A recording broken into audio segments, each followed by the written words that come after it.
Tive um pequeno problema aqui, rapidinho, voltando agora, tá? Então, da direita para a esquerda, a gente tem x elevado a 0, depois x elevado a 1, depois x elevado a 2, a gente vai ter sempre esse somatório, certo? E a gente também vai ter um número multiplicando cada uma desses somadores. Esse número a gente chama de coeficiente, ok? Então, o coeficiente aqui ele pode ser um número complexo, qualquer a princípio. Então, um exemplo disso, um exemplo de um polinômio, é esse que está aí embaixo. Então, o polinômio ele vai dos números complexos para os complexos. E um exemplo dele, o polinômio p de x, recebe x como variável, então a variável x que vai estar sendo elevada em cada soma. No caso aqui, o grau dele, né, o maior n, o valor de n, no final das contas, é 2. Então, a gente tem menos x elevado ao quadrado, mais 3x menos 1. Então, os nossos coeficientes são menos 1, 3 e menos 1. Então, isso é um polinômio, assim, bem formalmente. O que a gente quer, não necessariamente essa questão mais formal, a gente pode aceitar uma coisa mais básica. Então, no nosso caso, a gente não vai estar, para começo de conversa, lidando com conjuntos complexos. Okay? Que a gente vai estar lidando sempre com os naturais. Por quê? A gente viu em máquinas de Turing, apesar de ter sido só por alto, que as linguagens que uma máquina de Turing consegue reconhecer, consegue decidir, são as que a gente chama de linguagens recursivamente enumeráveis. Então, são linguagens que podem ser infinitas, certo? Mas que a gente consegue enumerar elas. Ok? Então, o que isso quer dizer? Isso quer dizer que apesar de ele ser infinito, tem uma ordem. Então você sempre pode pegar uma posição qualquer. Então pensa nos números naturais. Os números naturais são infinitos. Só que se eu quiser pegar o valor inicial, o valor zero, né, o índice zero desse conjunto, a gente tem, é o zero. Se a gente quiser o índice 7 milhões e 350, a gente tem. 7 milhões e 350, inclusive é 7 milhões e 350 o valor dele. Então ele é recursivamente numerável. Então na prática, nos computadores, o que roda são números inteiros. Se a gente está usando ponto flutuante, esse tipo de coisa, vocês sabem que ele tem que ser arredondado em algum momento. Então, o que acontece é que a gente está codificando esse número em ponto flutuante no computador, quando a gente está realmente utilizando ele, para um número inteiro. E usando números inteiros. Então, nossas funções são do tipo sempre vindo dos naturais, e aí pode ir para um real, né? Ou pode ser arredondado para um natural, enfim.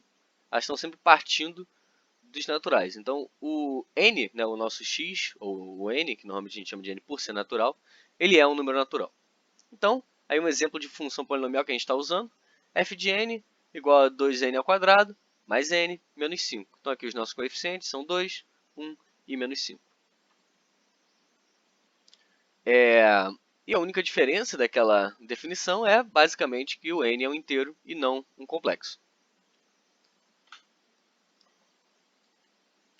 Uma coisa interessante de polinômios é que a gente sempre pode fazer qualquer tipo de operação aritmética, e soma, subtração, multiplicação e divisão, entre polinômios, e o nosso resultado vai ser sempre um polinômio. Então, você pode multiplicar, dividir à vontade, que a gente vai estar continuando lidando com polinômios. Ok? Existe inclusive uma área da matemática que trabalha com essa parte de polinômios como se fossem números. Então, tem inúmeros usos para nesse tipo de situação, de fazer cálculos com polinômios em vez de números. Ok? Eu botei dois exemplinhos aí de soma e de subtração. Então, dois polinômios f e g, os dois de n. Então, n elevado a 4, mais 13 elevado a 13 vezes n elevado ao cubo, mais 2, é o f de n. E o g de n é 12 vezes n elevado ao cubo, menos 2 vezes n elevado ao quadrado, mais 18. Então, somando os dois, a gente vai estar só somando os expoentes que têm a mesma quantidade. Então, n elevado a 4 vai ser somado com n elevado a 4 do outro polinômio. E n elevado ao cubo vai ser somado com n elevado ao cubo do outro polinômio. No caso desses dois, o n a quarta não tem não tem n elevado a quarta em g de n, então a gente só repete. Assim como não tem n elevado ao quadrado em f de n, então a gente só repete ele. Então o que fica para ser somado e subtraído é, no final das contas, o n ao cubo e o 20. A constante. Então, 13n ao cubo mais 12n ao cubo é 25n ao cubo. E 2 mais 18 é 20. Então tá aí nossa soma. Já a subtração, a gente tem que lembrar que é naquele esquema, né? Como se fosse... A gente está fazendo a subtração por dentro do parênteses, né? O segundo polinômio está dentro de parênteses. Então a gente tem que subtrair todos os valores. Então o que é 12 vezes n ao cubo, que é um valor positivo, vai ficar negativo. O menos 2 vezes n ao quadrado vai ficar positivo e o mais 18 vai ficar negativo. E aí a gente soma esses todos. Então o n4 se repete, o n3 vai ter que fazer a subtração, então 13 menos 12, 1. Temos n ao cubo. N ao quadrado não tem equivalente em f de n, só que inverteu o sinal. Então ele vai entrar lá como 2n ao quadrado ao invés de ser menos 2n ao quadrado. E agora a constante, que é 2 menos 18, que dá menos 16. Certo? A multiplicação e a divisão são um pouco longos, então não cheguei a botar aqui, já que isso aqui é só um exemplo. Não é tão importante assim a gente fazer as operações, e sim saber que dá para fazer as operações. Vamos agora para a função exponencial. A gente viu a função polinomial, que na próxima aula a gente vai ver que é uma função boa para os nossos algoritmos estarem utilizando. E agora a gente vai ver a exponencial, que é uma função ruim. Por que ela é ruim? Porque ela cresce muito mais rápido do que as funções polinomiais em relação ao tamanho de n. N a gente vai ver que é a entrada do problema. Então, por exemplo, um vetor de 15 posições é um vetor com a entrada desse algoritmo, desse problema, é 15.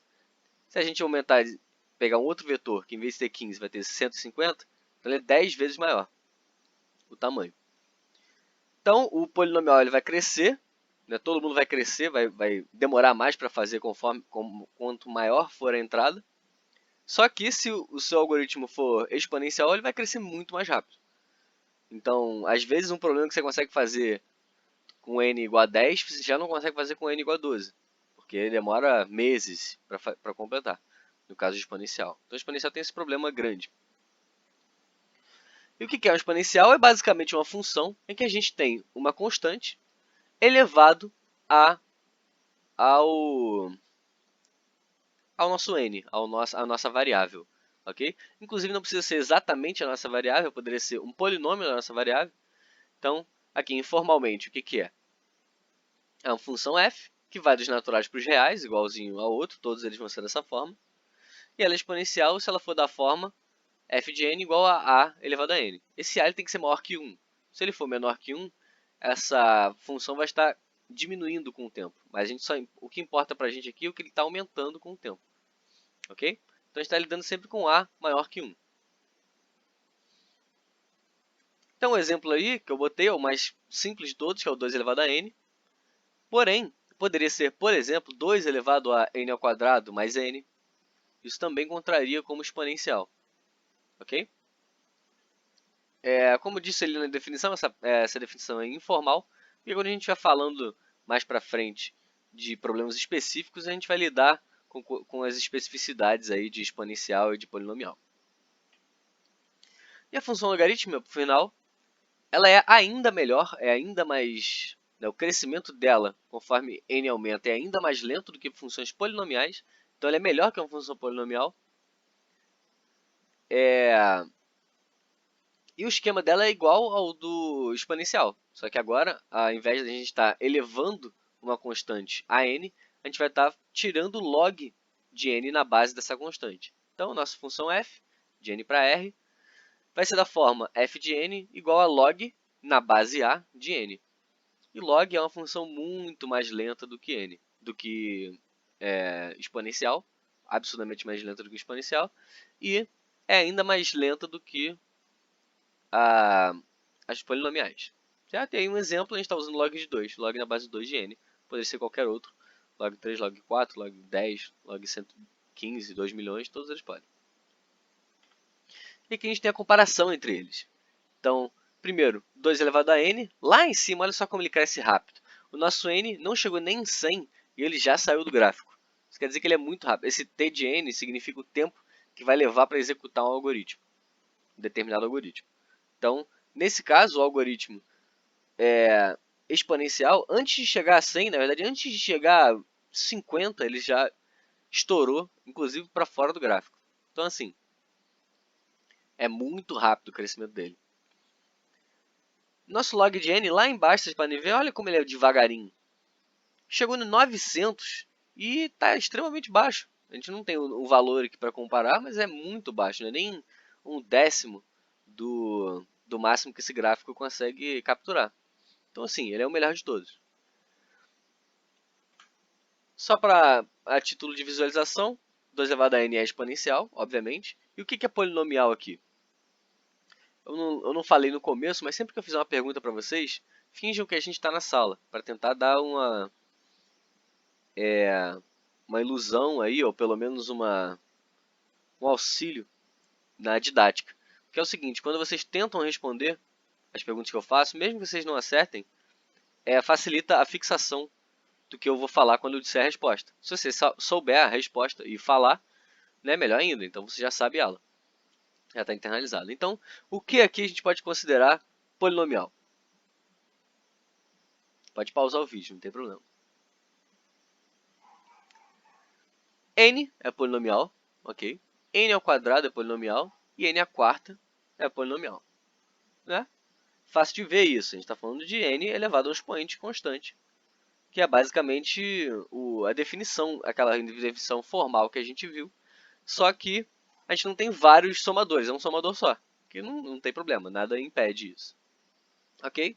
Logarítmico, a gente tem lá o log de N, esse log não está se referindo à base, mas se a gente está falando no dia a dia, cotidiano, né, falando de matemática, falando de engenharia, a gente esse log sem base costuma se referir a log na base 10. Mas na computação, esse log costuma se referir a log na base 2. Ok? E a gente vai ver mais na frente que, na verdade, essa base não é tão importante para a gente. O importante é ser log. E esse caso é logarítmico. Sobrou então aquele ali no meio, n log n. O que ele é? O que você chutaria que ele é? A gente não falou dele. O interessante é que na prática a gente vai dizer que ele é polinomial também. Mesmo que ele não esteja naquele formato de polinomial. E não precisa se preocupar com isso, tá? Com especificidade, que a gente vai ver isso na próxima aula. Que a gente vai falar de notação assintótica, a gente vai falar muito sobre isso. Mas a intuição é a seguinte. Você pode ver que a gente tem um logarítmico lá embaixo, o exponencial lá em cima, e entre eles a gente tem vários polinomiais. A gente tem o n, n ao quadrado, n à quarta, e ele está entre dois polinomiais. Então, nesse sentido, você pode ver que ele cresce tanto quanto um polinomial. Por isso que a gente chama ele de polinomial. Certo? Log de n é menor do que n. Então, ele é menor do que n ao quadrado. Faz sentido. E log de n é maior que 1. Então, ele é maior do que n. Então, ele fica entre n ao quadrado e n. Dá para ver isso claramente. Existe uma motivação mais clara, mais formal do porquê isso, mas a gente vê na próxima aula. Então, já vimos os tipos de funções que são interessantes para a gente, que vai ser interessante nesse curso para a gente. Vamos ver agora os tipos de computação, os tipos de problemas em computação que existem. E eles são os seguintes. Primeiro de tudo, o que é um problema computacional? Ele é essencialmente uma pergunta que pode ser respondida. E o que quer dizer que é uma pergunta que pode ser respondida em termos de algoritmo? É existir um algoritmo que responde essa pergunta. Então, um problema computacional é uma pergunta e o algoritmo que resolve essa pergunta. Um algoritmo que resolve essa pergunta. E o que é um algoritmo nesse sentido? O que é um algoritmo que responde a pergunta, que resolve o problema computacional? Ele é um algoritmo que ele tem que ter duas coisas. Primeiro, ele tem que ser determinístico. Então, dada uma entrada, ele vai ter sempre a mesma saída. Não existe a possibilidade de eu dar uma entrada e sair uma saída uma vez. Na entrada seguinte, sair uma saída diferente. Tá? Se vocês estiverem pensando aqui em programação paralela e tal, o pensamento é diferente. Não precisa se preocupar com essa parte prática. Porque, essencialmente, você pode reproduzir em arquiteturas paralelas a mesma coisa. Então, esse não determinismo não é proveniente do algoritmo, é proveniente da arquitetura. Então, a gente está falando aqui focando no problema e no algoritmo inerente a ele. Então, como se a gente estivesse rodando em um processador só. É mais do que o suficiente isso. Um processador só, sozinho na máquina, sem nenhum tipo de interferência. Então, não precisa se preocupar com a parte prática de implementação e paralelismo. Então, ele tem que ser determinístico e ele tem que estar sempre correto. Então, o algoritmo ele tem que ter a corretude dele provada. O que isso quer dizer? Que ele sempre vai acertar a resposta. Ele não pode acertar a resposta na maior parte dos casos e às vezes não acertar. Pensa na máquina de Turing, já que a gente já falou dela, na máquina de Turing, que ela pode ou reconhecer linguagens ou decidir linguagens. Então ele decide linguagens quando ele sempre responde sim ou não. Então ele sempre tem uma resposta para aquilo. Então ele sempre diz a resposta certa. E ele reconhece a linguagem quando ele nem sempre sabe a resposta certa. Às vezes ele responde certo e às vezes ele roda infinitamente, ele trava. Né? Nesse caso, não é um problema computacional. Ele é um problema computacional se a máquina de Turing consegue decidir ele. Então, o algoritmo tem que ser determinístico e estar correto sempre. O que sobra aqui para a gente classificar, já que o algoritmo ele é fixo, né, ele é determinístico e tem que estar correto, para responder a pergunta. Basta a gente pensar em quais tipos de pergunta que podem ser respondidas. Então, tem 3 tipos de perguntas. Uma, que é uma pergunta que é encontrar a solução de alguma coisa. Então, por exemplo, some 2 números, retorne o resultado desse número. Ordene um vetor, esse tipo de coisa. A gente está querendo encontrar uma solução. A gente pode querer decidir algo. Então, eu te digo alguma coisa e você me responde sim ou não. Então, é uma decisão. Esse é outro tipo de problema que a gente pode responder. Então, te dou um número e pergunto, esse número é primo? Você me diz sim ou não. Isso é uma decisão, um problema de decisão. E a última opção é encontrar a melhor solução, né, maximizando ou minimizando alguma coisa. Então, a melhor solução em algum sentido. Enquanto no primeiro caso a gente quer encontrar uma solução qualquer, no terceiro caso a gente quer encontrar uma solução específica. E eles têm nomes, certo? O primeiro, que é o de encontrar uma solução qualquer, é chamado de problema de busca, ou problema computacional, que é o mais geral. Então, esse tipo de problema, ele quer encontrar uma solução qualquer para resolver a pergunta, para responder a pergunta. Então, pode ser modificar a entrada, no caso,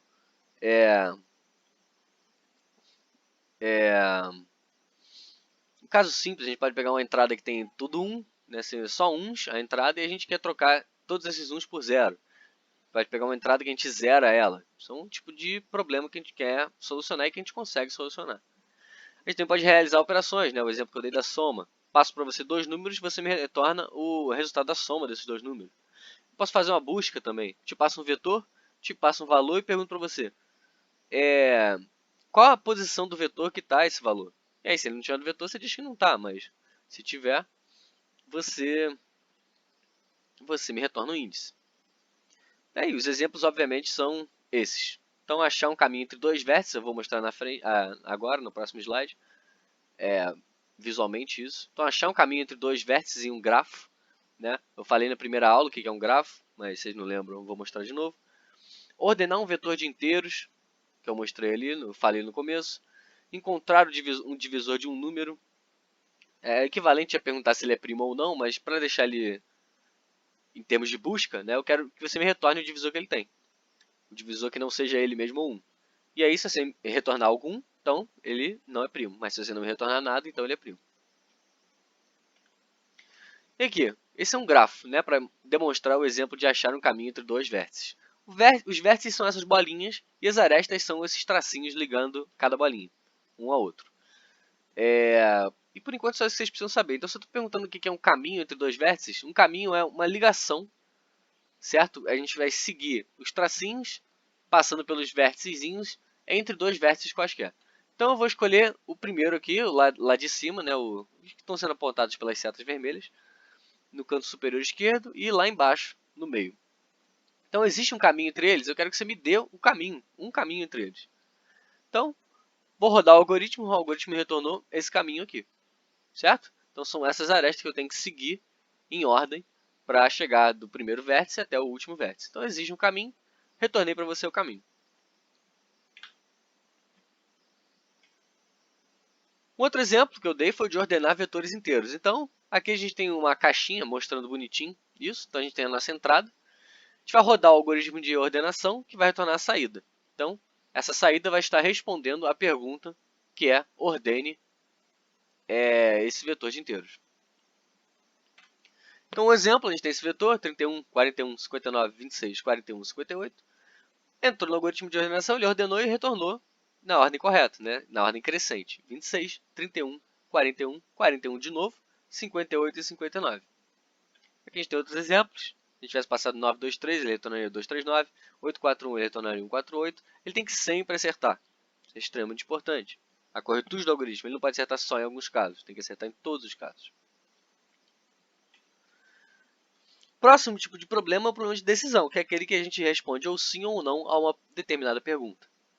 E é esse tipo de problema que a máquina de Turing lida quando a gente pede para ele decidir alguma coisa. Mas as máquinas de Turing também fazem problemas de busca. A gente pode, por exemplo, fazer uma máquina de Turing para somar dois números. Não é tão difícil quanto parece falando assim, mas dá para fazer. Então, o que a gente pode pensar é que a solução desse tipo de problema é uma solução booleana. A gente pode dizer que sim é true e não é false, certo? E alguns exemplos desse tipo de problema, em números, né? A gente pode inclusive pensar em problemas do dia a dia, de pessoas. Tá? Primeiro, dado um caminho, pensando nos grafos, dado um caminho num grafo, ele é o menor possível? Pode ser que seja um caminho qualquer, né? Não necessariamente ele é menor, né? O caminho que usa menos arestas, ou que passa por menos vértices, é outro jeito de pensar nisso. Outro exemplo é, dado um elemento, determinar se ele está ou não no vetor. Então parece que é o mesmo problema daquele de busca, mas a diferença aqui é que eu não estou retornando o índice. Só estou dizendo se ele está ou não. Então eu pergunto, ei, esse valor aqui está no vetor? Eu falo, tá. Beleza. Às vezes isso é suficiente para você, às vezes você quer que retorne o valor ou não. Por exemplo, se eu estou adicionando valores num vetor, somente se eles forem diferentes, então eu não quero valores repetidos, eu não preciso saber em qual índice que está. Certo? Eu só preciso que ele me diga se está ou não. E o problema da parada, que a gente chegou a ver nas primeiras aulas, também está nesse caso. É um problema de decisão também. Apesar de não ser computável, vale a pena falar dele, porque ele não deixa de ser um problema de decisão só por causa disso. Ele não é um problema computável. Não é um problema que a gente consegue resolver, mas ele é um problema de decisão. A resposta é sim ou não. Esse programa aqui, com essa entrada, ele roda ou ele entra em loop? Essa é a pergunta. Você me responde sim ou não. O problema é que a máquina de Turing não consegue.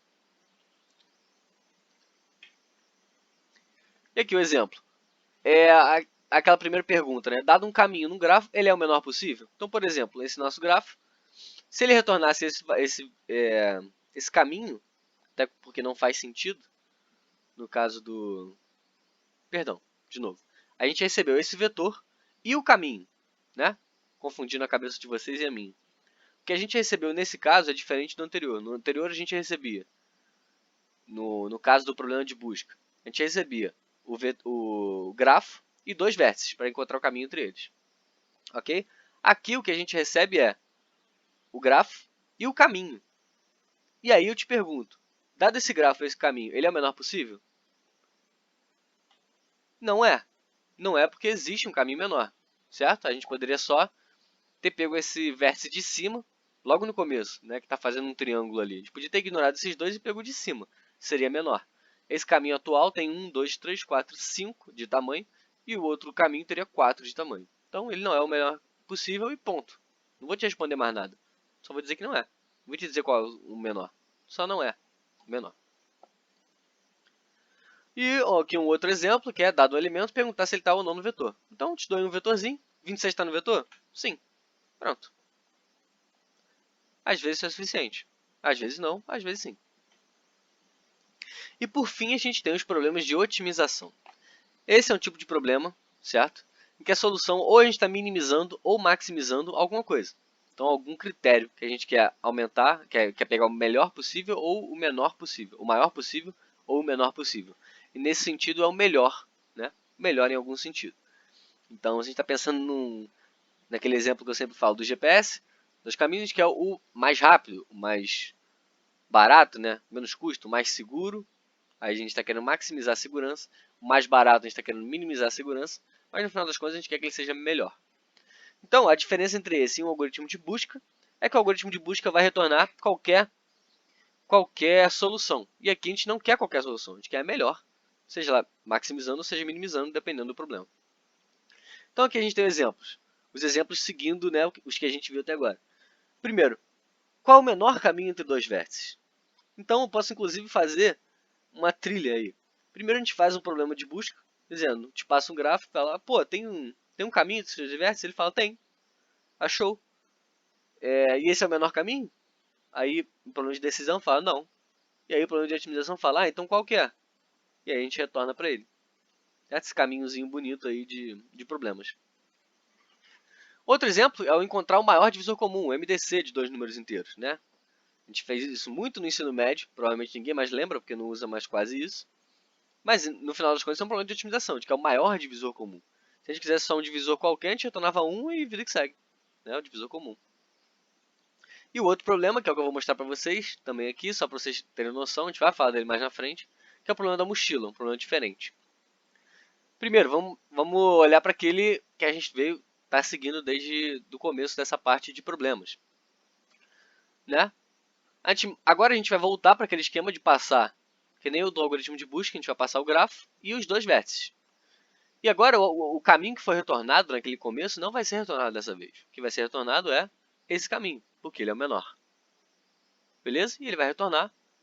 E ele tem certeza de que é o menor, porque ele é um algoritmo que resolve esse problema. E o algoritmo que resolve um determinado problema tem que estar correto sempre. E o segundo exemplo que eu vou dar para vocês é do problema da mochila. E aqui não é para ficar pensando muito sobre, né, ficar tentando analisar e tal. É só para vocês já irem ouvindo falar desse problema. Que a gente vai ver bastante ele mais na frente. Principalmente no final do curso. Então, seja uma mochila, pensa uma mochila física mesmo, que ela tem um certo peso que ela aguenta. Esse peso a gente vai chamar de W, Wzão. E a gente tem alguns itens, né? Um celular, uma carteira, um caderno, beleza? Cada um desses itens também tem um peso, que é o WI, já que a gente tem N itens, a gente vai listar cada um deles por esse I. Então o item tem um certo peso e também tem um certo valor, o quanto ele vale. Em termos de monetários mesmo, ou então de valor pessoal.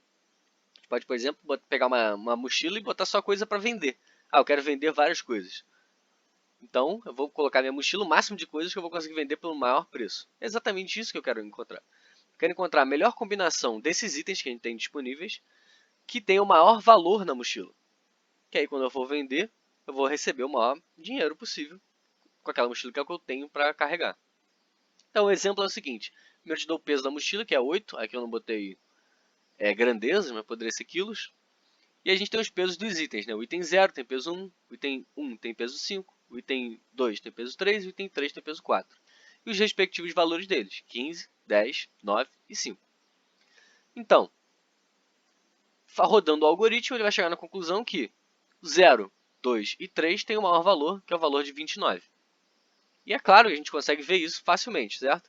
Se a gente botasse o 5 ali, né, o item 1, ele só conseguiria se combinar ou com o item 0 ou com o item 2, que dá menos de 29. E os outros todos a gente pode combinar ao mesmo tempo, porque 4 mais 3, 7, mais 1, 8. Então o peso está dentro e é o maior valor possível. Então, só para vocês aí conhecerem, né? Primeira vez que vocês estão observando o problema da mochila, que é um problema muito interessante em termos acadêmicos. Existem milhões e milhões de variações dela. Vamos agora olhar os conceitos básicos que são importantes para a nossa aula, para finalizar essa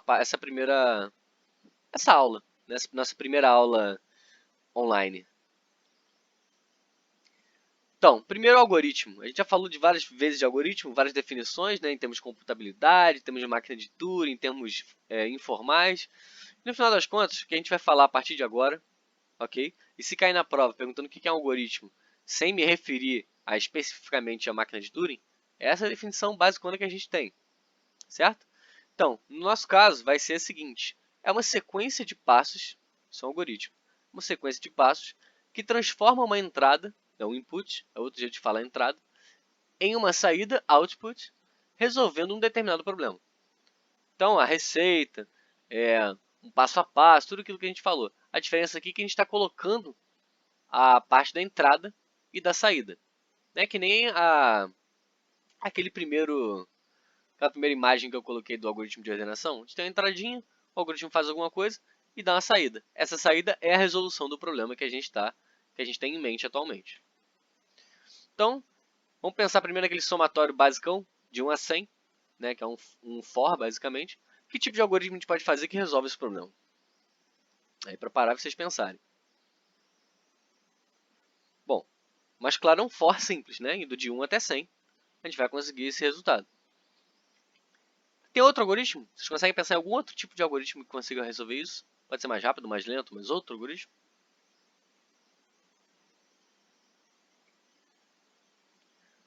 Um algoritmo que, inclusive, é muito mais eficiente é pensar nele, pensar um pouco sobre ele. Então, o que a gente tem é o seguinte. Se a gente for somando, né, o primeiro valor com o último valor e for descendo, então o primeiro valor, o 1, mais o último valor, que é o 100. E depois a gente soma o segundo valor com o penúltimo valor, né, 2 mais o 99. O antepenúltimo valor com o terceiro valor, 3 mais 98. A gente vai ver que todos eles dão 101. E quantas vezes a gente faz essa soma? Quantas vezes a gente soma esses 101? Né? A gente tem o primeiro com o último, o segundo com o antepenúltimo, o terceiro com o antepenúltimo. Então a gente vai até a metade. Né? Quando a gente chegar no 50, a gente vai somar 50 com 51 e a gente não precisa somar ao contrário, porque a gente já somou ali. Então a gente vai somar 50 vezes, né? Metade do total, essencialmente. Então a gente pode fazer ou 101 vezes 50, que é olhando até metade, ou outro jeito de fazer que a gente simplesmente conta quantos tem. Então de 1 até 100 são 100 valores possíveis. Cada um deles, somando o primeiro com o último, vai dar 101. E no final a gente divide por 2, né, para não ter aquela igualdade. Vai dar o mesmo valor. A questão aqui é que a gente não precisa de for. A gente só vai fazer essa soma. A gente vai fazer o primeiro mais o último, dividir por 2. O primeiro mais o último, vezes a quantidade de valores, dividido por 2. Então é bem simples e bem eficiente. O algoritmo 3, na verdade, é exatamente o algoritmo 2, só que transformado numa fórmula, a fórmula de PA, né, de progressão aritmética, que a gente viu no ensino médio. Então, não precisa ser o 1 seria no nosso caso, o A1, e o AN seria o último, e N é a quantidade de valores que tem. Então, o N, no caso, são 100 valores, né, 1 até 100. A1 é 1 e o AN é 100. No final das contas, dá a mesma conta do de cima, também é mais eficiente do que o algoritmo 1, que é o básico. E outra maneira da gente olhar para o algoritmo, além de olhar nesse termo de só pegar um algoritmo que resolva um certo problema, a gente também pode pensar em um problema definido pela entrada e a saída dele. Então, se a gente tem, por exemplo, uma busca num vetor de n elementos, esse é o problema que eu quero resolver. Encontre esse valor nesse vetor. Você vai me retornar o valor, certo?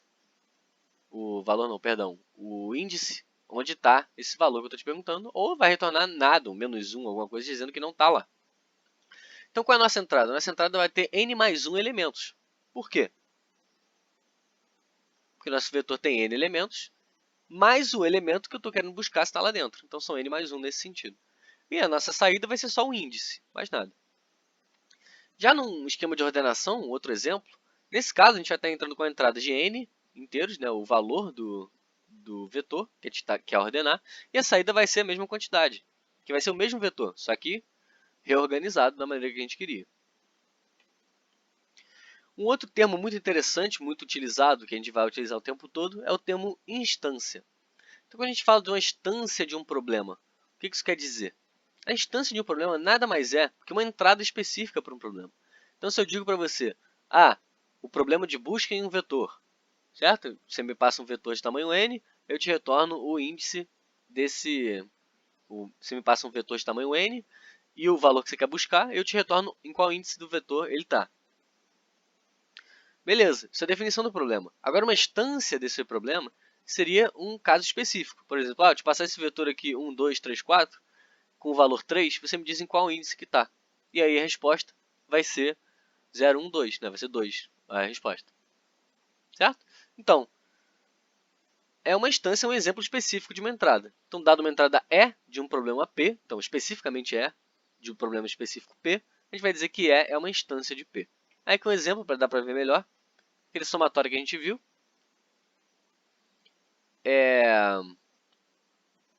a gente primeiro tem... Não, esquece o somatório, esse slide veio extra. Vamos olhar para esse slide aqui. Então aqui é o exemplo, né, a definição, que nem a gente falou mais cedo. Então aqui não são instâncias, são só a definição da entrada, a definição dos problemas. Já aqui a gente tem as instâncias, uma instância, né, para cada um dos problemas. Então, especificamente, procurar 3 nesse vetor 10, 9, 7, 10, 9, 8, 7, 6, 5, 4, 3, 2, 1. E a saída vai ser o quê? A posição 7, que é a posição em que o 3 está dentro desse vetor. Então, isso é uma instância do problema de buscar no vetor de n elementos. Uma instância de ordenação é esse mesmo vetor. Esse vetor tem n inteiros, no caso 10 inteiros, e a saída vai ser esse mesmo vetor, só que reorganizado. No caso, essa é a instância específica, que é esse vetor. Terceiro conceito é de corretude.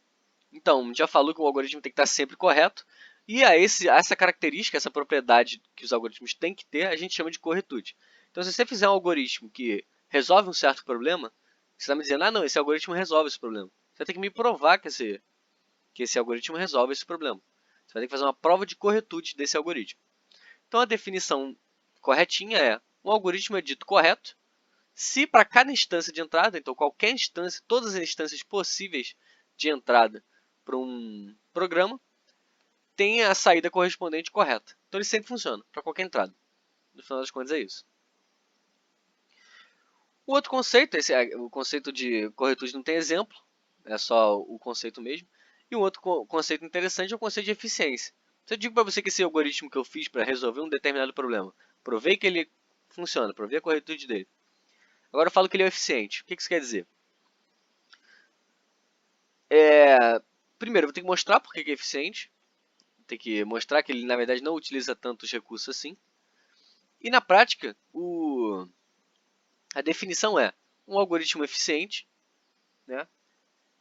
Ele é dito eficiente se, para a maioria das instâncias, né, ou pelo menos para as instâncias úteis para o nosso caso, ele vai utilizar o menor número possível de recursos.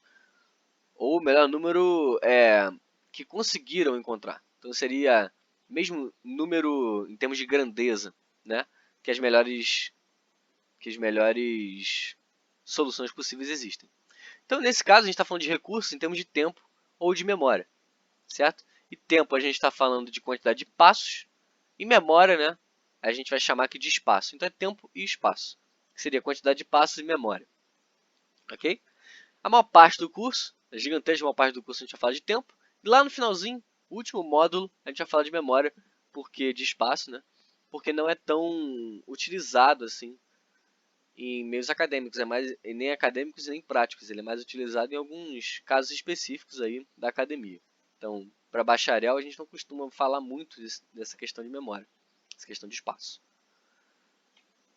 Certo, meus jovens? E aqui para finalizar, a gente vai falar sobre casos. Quando a gente está estudando a parte de eficiência, a gente está olhando para alguns casos específicos. E dependendo da instância de um problema, né, a gente tem várias instâncias diferentes, o nosso algoritmo, que resolve esse problema de maneira correta, pode levar mais ou menos tempo para resolver. Então, vou mostrar exemplos ali, mas existem casos que vão ser muito rápidos, casos que vão ser muito lentos, e o resto dos casos que vão estar ali pela meiuca. Vão ter mais ou menos vai levar mais ou menos um tempo parecido, pelo menos estatisticamente. E é exatamente nessas três categorias que eles são divididos. Melhor caso, caso médio e pior caso. Então, na próxima aula, que a gente vai falar de notações assintóticas, a gente vai ver exatamente isso. Quais notações a gente usa para cada um desses casos, apesar de a gente focar, na maior parte do tempo, no pior caso. Então, conceito de melhor caso é a instância que seu algoritmo acha a solução mais rápido. Então, o melhor caso possível para o seu algoritmo, que ele vai encontrar de maneira absolutamente rápida. O exemplo que a gente vai usar aqui é busca sequencial. Certo? Então, a gente tem esse vetor 4, 8, 15, 16, 23, 42, 108. E a gente quer buscar o número 4 nesse vetor. Ele está na primeira posição do vetor. E a nossa busca é sequencial. Então, ela vai olhar a primeira posição, depois a segunda, até o final. 4 na primeira posição, busca sequencial vai testar a primeira e já vai retornar o resultado. Então esse é o melhor caso, né, nessa instância específica é o melhor caso para esse vetor. De maneira geral, né, porque aqui a gente está falando de instâncias nesse exemplo, mas de maneira geral, dizer que no caso de uma busca sequencial, se eu te passar o valor que está na primeira posição, esse é o melhor caso, ok? Pior caso, aí é o pior caso, né? Se o 4 era o melhor caso porque ele era a primeira posição, o 108 é o pior caso porque ele está na última posição. Se a gente falar isso de uma maneira geral, é como se eu te desse um vetor v qualquer de tamanho n e o meu valor, que eu quero que você busque, tivesse na última posição desse vetor. Certo? Aqui é um caso, uma instância específica só para exemplificar. Então a definição é a instância que seu algoritmo acha a solução mais devagar. Então o melhor caso é o mais rápido, pior caso é o mais devagar, caso médio é no meio do caminho. Só que ele é um pouco mais complicado. Não é só o meio do caminho. O que é o meio do caminho? Todos os outros estão no meio do caminho. Quem não é o melhor caso, quem não é o pior caso, está no meio do caminho.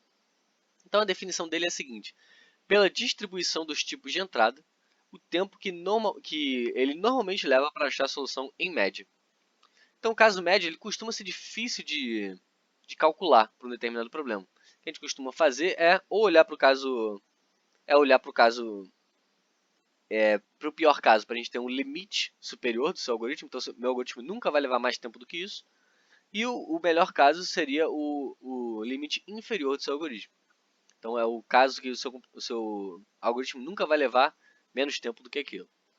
Normalmente a gente lida com esses dois. O caso médio a gente ia ter que ver quantas posições tem no vetor, ver qual a probabilidade de cada um deles ser escolhido, quanto tempo leva cada um desses. Multiplicar pela probabilidade é um trabalho estatístico muito pesado e normalmente não dá resultados muito úteis para a gente. Existem exceções, a gente vai ver uma exceção. A única exceção didática para isso, que é do Quicksort. Mas a gente vai ver mais na frente, então não precisa se preocupar com isso agora. Então, melhor caso, pior caso, caso médio. Para finalizar, a gente já viu o cálculo de tempo. Então, como que a gente calcula esse tempo? Então, a gente tem lá, cada computador ele tem uma configuração diferente. Como é que a gente compara, né, algoritmos diferentes? Vocês estão rodando em computadores diferentes. Como é que eu digo que, não, meu algoritmo é melhor que o seu. Ele resolveu esse problema em 3 segundos. Não, o meu é melhor que o seu. Ele resolveu em 2 segundos. Agora, e se esse computador do segundo cara que falou for 10 vezes mais rápido do que o outro, então não é o caso. Na verdade, o algoritmo dele é pior. Deveria ter rodado bem mais rápido se o algoritmo dele fosse bom. Então, como é que a gente compara esses algoritmos diferentes?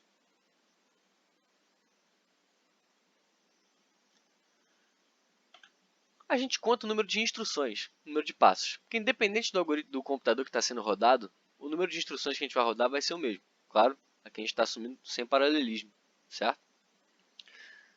Mas mesmo com paralelismo, a quantidade de instruções é a mesma. Só vai estar dividido em várias coisas, em vários processadores ao mesmo tempo.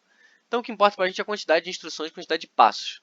Mais especificamente, é a quantidade de passos que fazem algum tipo de operação, né? Que tem algum custo de execução no sistema. Que no final das contas vai lá no seu processador, vai lá na sua ULA, né? Unidade de lógica e aritmética, e faz um processamento lá dentro. Ou então salva um valor numa variável, na memória principal, alguma operação desse tipo. Então operações aritméticas, operações booleanas, atribuições a variáveis, esse tipo de coisa. Então escrita na memória, leitura da memória, operações, são operações elementares. Então vamos contar. Vamos pensar nesse primeiro caso aqui. A gente vai somar duas matrizes. Ok? As duas matrizes são n por n. Beleza? Então a gente tem a matriz a matriz B, e a gente vai somar numa matriz C. A soma de matrizes a gente vai olhar para cada valor na matriz correspondente de cada um e vai somar um com o outro. Então, se a gente tem uma matriz 2 por 2, né, duas linhas e duas colunas, a gente vai somar primeiro o do canto superior esquerdo de A com o canto superior esquerdo de B, depois a gente vai para o canto superior direito de A com o canto superior direito de B e assim por diante. Então, como é que a gente vai somar isso? Primeiro de tudo, a gente tem que definir quais são as operações elementares que estão sendo feitas nesse algoritmo. Certo? E aqui a gente pode ver quais que vocês acham que tem aí. Operações elementares.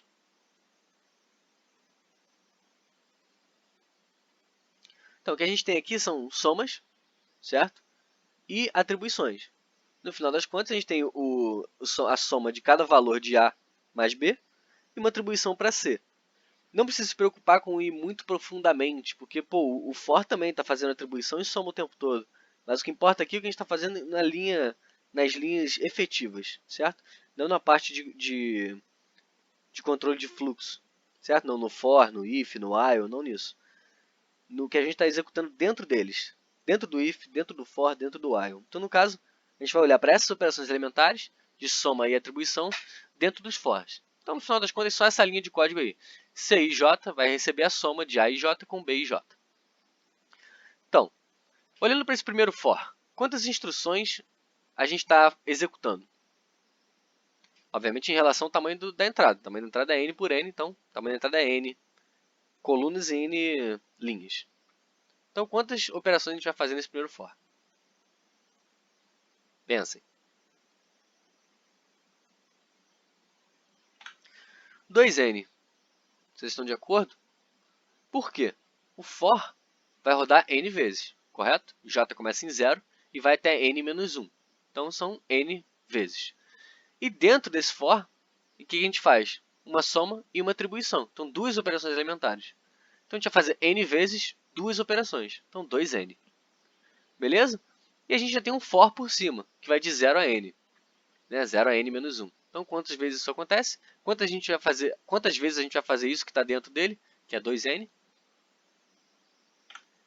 N vezes, correto? Então, a gente vai fazer n vezes um for, que tem custo, que vai fazer n vezes duas operações elementares. Então, 2 vezes n, que é 2n ao quadrado. Beleza? Então, é um jeito fácil, simples, de se contar o número de instruções. Existem alguns tipos de algoritmos que são mais difíceis. A gente vai ver, por exemplo, algoritmos recursivos. Como é que a gente faz esse tipo de conta com algoritmo recursivo? É difícil. Mas a gente vai ver mais à frente. Inclusive, vai ter uma revisão de recursividade, que eu não sei se vocês sabem. Então, se vocês puderem escrever nos comentários do Discord lá, se vocês já viram ou não recursividade, o quanto vocês viram, se vocês entendem bem de recursividade, poder botar lá para mim, para quando eu fizer a aula de recursividade, eu focar mais ou menos nessa parte. Certo?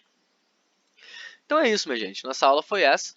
Certo? O que a gente falou hoje? A gente falou de tipos de funções, os tipos de problemas que existem em computação e alguns conceitos básicos para a gente começar de fato essa parte de análise de complexidade de algoritmos aqui no curso. Então, os tipos de funções que a gente falou foram... A gente só deu definições básicas, as definições mais completas do que vai ser útil para a gente, né, em termos de eficiência de algoritmos. A gente vai ver nas próximas aulas, principalmente na próxima aula. Então, a gente viu hoje foram polinomiais logarítmicos e exponenciais. Naquela parte de eficiência, eu falei para vocês que um algoritmo eficiente se ele usa a menor quantidade de recursos possíveis para resolver um problema. Mas o fato é que se o seu problema, a menor quantidade de recursos possíveis é exponencial, então esse algoritmo continua ineficiente. Certo? Algoritmos, além daquela definição, para serem eficientes, eles mal ou bem precisam ser polinomiais, pelo menos. Porque exponenciais você não consegue utilizar na prática. Um algoritmo exponencial é um algoritmo que depois que você não consegue chegar a 500, às vezes 1000 de entrada. Porque, por exemplo, o menor dos exponenciais, né, o menor constante que você pode usar no exponencial é o 2. Então, 2 elevado a 10 é 1024. Certo? 2 elevado a 100 já é 1 milhão. 2 elevado a 1000 é 1 bilhão. Então, você cresce muito rápido. Se fosse polinomial, por exemplo, fosse n ao quadrado, então, no 10 seria 100. Então, igual ao 2 elevado a 10. Não, mentira, aí já seria grande. Então, n igual a 10. O exponencial já seria 2 elevado a 10, que é 1024. Enquanto no n ao quadrado seria 100. Ele já é muito mais baixo. No 1000, o n ao quadrado vai estar chegando a 1 milhão. E 2 elevado a 1000, meu Deus do céu, é muita coisa, é absurdo. A quantidade provavelmente ultrapassa aí a quantidade de átomos que existem no universo. Né? Então o algoritmo para eficiência tem que ser no máximo polinomial, não pode ser maior do que isso, de maneira geral. Nas próximas aulas a gente vai definir melhor esses três aí. Os tipos de problemas que a gente viu foram problemas de busca, certo? Que a gente está querendo calcular o resultado de alguma coisa. Problemas de decisão, que a gente quer dar uma resposta binária para binária, booleana, sim ou não, para uma pergunta. E os problemas de otimização, que é como um problema de busca, Só que em vez da gente aceitar uma solução qualquer, a gente quer a melhor solução em algum critério. Então, maximizar ou minimizar algum critério. E o nosso foco nesse curso, no geral, vai ser decisão e busca, apesar de que a gente também vai falar um pouco de otimização. Então, a gente fala de todos eles, mas o foco vai ser decisão e busca. E por fim, os conceitos que a gente viu, certo? O conceito de algoritmo, né? Que é uma sequência de instruções que, dado uma entrada, retorna uma saída que é a resposta de um problema. Uma instância, que é uma determinada entrada para um problema específico. Corretude, que é uma característica que os algoritmos têm que ter para serem considerados soluções de algum problema. Eficiência, que é o uso mínimo de recursos. Então, um algoritmo ele é eficiente se ele conseguir usar o mínimo de recursos possível para resolver o problema. A gente também viu os 3 tipos de casos, né, de instâncias interessantes para análise, que são o melhor caso, né, a instância que é o melhor caso de um determinado problema, a instância que é o pior caso de um determinado problema, e o caso médio, né, que são todas as outras instâncias que não essas duas. E por fim, a gente deu uma olhada em como calcular o tempo de execução de um algoritmo bem tranquilo, que é o de soma de matrizes. E é isso, minha gente. Aqui a gente termina, certo? Além dessa aula, teve os exercícios, que eu botei os slides, que vocês têm que fazer eles para entregar na semana que vem. A partir de semana que vem, eu vou estar contando esses exercícios novamente para pontuação, certo? Vocês têm até 7 horas da terça-feira que vem. Eu não lembro agora qual é o dia, se não me engano é dia 31 de março. Tem até às 7 horas para me entregar por e-mail esses exercícios corrigidos e o trabalho. Não esqueçam do trabalho, que eu espero que vocês tenham feito alguma coisa aí durante essa primeira semana, já que essa primeira semana a gente não fez nada. Aqui, pelo menos não não as aulas que comigo, né? Vocês não fizeram nada. Então, façam esses dois, entreguem, porque valem pontos. A parte de provas eu ainda não sei como é que vai ser a avaliação, mas a parte de exercícios e atividade vai continuar valendo, certo? Vou fazer também uma correção dos exercícios na semana que vem. Não esqueçam, de novo, de olhar os slides dos exercícios.